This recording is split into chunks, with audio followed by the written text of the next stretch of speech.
तो चलिए एक बार फिर हम स्टार्ट करते हैं आपके लिए। आज का जो क्वेश्चन है वो HBSC 2018 का और CBSE 2009 का, यानी CBSE 2009 में पूछा गया क्वेश्चन है या HBSC में 2018 में पूछा गया क्वेश्चन, दोनों बोर्ड के लिए इंपॉर्टेंट है, यानी हरियाणा बोर्ड और CBSE सेंट्रल बोर्ड के लिए दोनों के लिए इंपॉर्टेंट है। तो हम इस क्वेश्चन को करेंगे और समझने की कोशिश करेंगे ये किसके ऊपर बेस्ड है। तो good morning, good afternoon and good evening everyone, और आप देख रहे हैं सिकोविडिया यूट्यूब चैनल और मैं आपके साथ हरी। तो चलिए इस क्वेश्चन को सोल्व करने की कोशिश करते हैं और पहले क्वेश्चन को अच्छी तरह से समझते हैं। The figure shows current in a part of electrical circuit then current I is। पर बच्चों यहाँ पे की कहने की बात कर रहा है कि भाई यहाँ पे आपके पास ना एक फिगर शो किया गया है, ठीक है। ये आपके पास एक फिगर है, इस फिगर में देखो यहाँ पे 2 एम्पियर करंट है, ये 2 एम्पियर करंट है, यहाँ एरो आपको दिख रहा है, आपको यहाँ पे भी एरो दिख रहा है, ये भी एरो दिख रहा है, ये एरो सारा आपको दिख रहा है। बट यहाँ पे सारे करंट की वैल्यूज दी गई है, बट आई करंट की कोई वैल्यूज नहीं है, यहाँ पे आई करंट नहीं है। एक्चुअल में कह रहा है देन करंट आई इज, तो ये बताना है ये करंट क्या होगा। ऑप्शन आपके पास है, ये सारे ऑप्शन दिए गए 1.7 एम्पियर, 3.7 एम्पियर, इस तरह से सारे ऑप्शन दिए गए, यानी A B C D option दिए गए। इन्हीं ऑप्शन में से आपको चूज करना है, ठीक है, करेक्ट आंसर आपको बताना है। तो मेरे बच्चों कैसे करेंगे, सबसे पहले आप ध्यान से देखिए ये जो क्वेश्चन है, एक्चुअल में ये क्वेश्चन किसके ऊपर बेस्ड है, ये KCL के ऊपर बेस्ड है, ठीक है। ये क्वेश्चन किसके ऊपर बेस्ड है मेरे बच्चों, KCL पर, based on KCL, based on KCL। मेरे बच्चों KCL आप समझते हैं, Kirchhoff current law, Kirchhoff current law, जो किरचॉफ का फर्स्ट लॉ था जिसे हम बोलते हैं किरचॉफ करंट लॉ, ये उसके ऊपर बेस्ड है।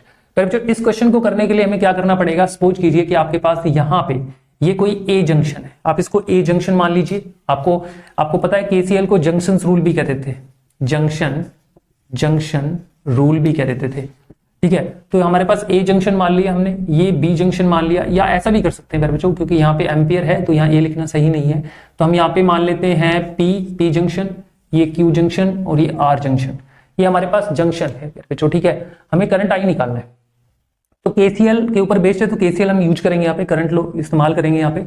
तो किरचॉफ का जो करंट लॉ ये कहता है कि मान लो आपके पास जंक्शन P है, देखिए ये जंक्शन, ध्यान से देखिए ये आपके पास जंक्शन P है।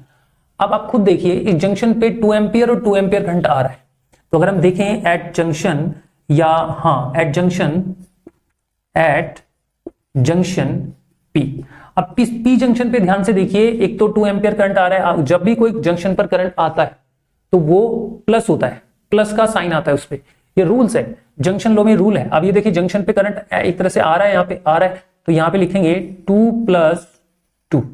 आप सभी को पता है KCL क्या होता है, KCL क्या होता है, KCL यही होता है कि किसी जंक्शन पर जो टोटल करंट आता है और जो टोटल करंट जाता है वो हमेशा इक्वल होता है। या हम ये कह सकते हैं इस जंक्शन पर या किसी भी जंक्शन पर टोटल आने वाला करंट और टोटल जाने वाला करंट, यानी टोटल एंटर करने वाला करंट जो लीव करंट करता है वो, और एंटर करने वाला करंट का जो सम है वो अलजेब्रिक सम जो है वो 0 आता है, यही तो है KCL। तो यहाँ पे ये इस जंक्शन पर आ रहा है, 2 एम्पियर जंक्शन पे आ रहा है, तो टोटल हो गया आपके पास मेरे बच्चों 4 एम्पियर करंट।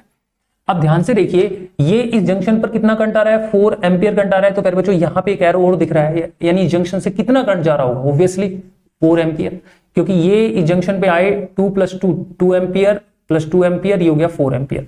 अब हम जंक्शन Q पर देखते हैं। अब एट